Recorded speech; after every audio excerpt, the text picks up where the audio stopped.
زمونږ کوم ځای کې موږ کوو هغې ته څه وایي مسجد. په مسجد کې دننه موږ لړ شو نو لومبې بانګ ووو خلک ورته راشي هلته کې هغوی بیا مونځ کوي. مونځ څنګه کوو موږ داسې نیټو تړو اورېږه لکه نیټو تړو موږ او موږ کوو الله اکبر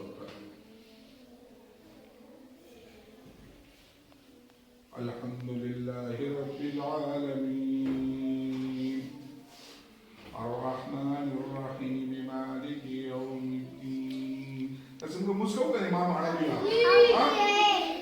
نو دې ته عبادت وایي. زموږ د عبادت ځای چې کوم دی نه هغه جومات دی. جومات ته په اردو کې څه وایي دی ورته دی دا مسجد دی. دا څه شی دی بچې مسجد. څنګه چې موږ عبادت کوو داسې هندوان هم کوي. داسې څوک کوي هندوانو کوم جومات دی. د هندوانو کوم جومات دی کوم ځای کې چې هغوی خپل عبادت کوي. جومات ته ته ځکه وایم چې تاسو پوه شئ چې څنګه مسلمانان جومات ته داسې د هغوی یومي دا پوه کول لپاره کوم اوس بچې یوسف ورشه مجاز ورشه نو د هغوی کوم جومات دی هغې ته مندر وایي. هغې ته څه وایي بچې مندر کې بت پروت دی.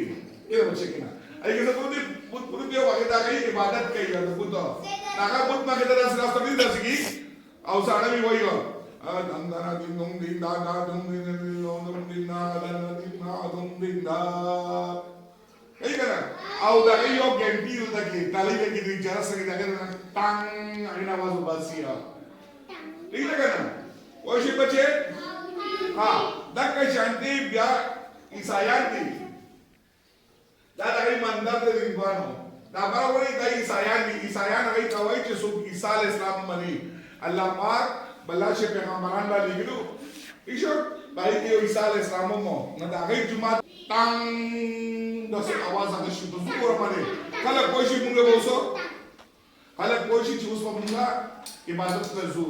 دا غي کوم جمعه ده د عیسایانو هغه ته چرچ وایي. څه وایي ته چرچ نه الته کې یو کسي پادری او هغه ته وایي پادری هغه مشر نو هغه څنګه څوک کوم لري چې هغه به داسې اترې یا څه شی داسې اوس خاص او بیا هغه به داسې چړکاو کی بیا کنه بس هغه چې یو بل هغه نه داسې چل کوي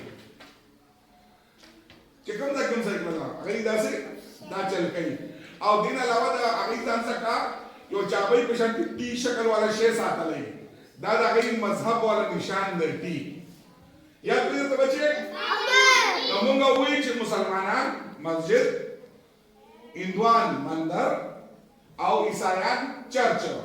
اوس یو بل قسمه خلکو جومات هم دي هغوی لوی لوی ګیرې داسې جوړې کړي او هغوی ویښته نه پټ کړي دا ګیرې داسې راتاو کړي او بره راوستي داسې او غټ غټ پټکي وهلي داسې پټکي مرکز نشانې سیکان ورته وایي نر بچې دی سوی ورته سیکان. د سیکانو کوم جومات دی هغې ته ګردوارا وایي. سوی ورته بچې گردوارا سوی ورته ها هغه ګردوارې کې چې کوم دی هغې خپل مونځ اودس کوي او ورڅه کوي او وکې دی مسلمان چې میلاو شي څه وایي السلام علیکم او هندوان چې میلاویږي هغې وایي یو بل ته وایي رام رام سوی ورته او چې هغه میلاویږي عیسایان خپلو کې یو بل سلام هغې ورته وایي هلو های سوی ورته هلو های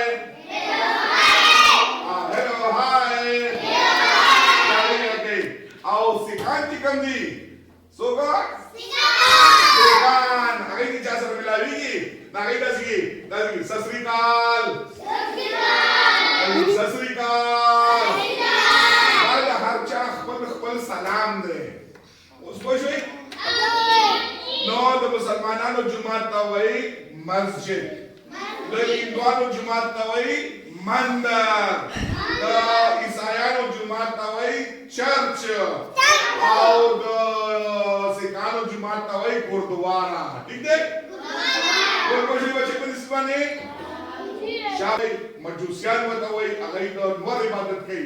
نور داسې هغه دی هغې ته داسې ولاړي ارمالې او اور یې بل کړی او اور داسې د هغې عبادت کوي. هغې د مجوسیان وایي هغه دې کې نشته دا چې کله تاسو بل کلاس ته راشئ بیا وپړاوئ نر بچي دي ښه که دې یو سوال راځي په پیپر کې ښه بچې شاباش اوس وخت کامیابو کې خپل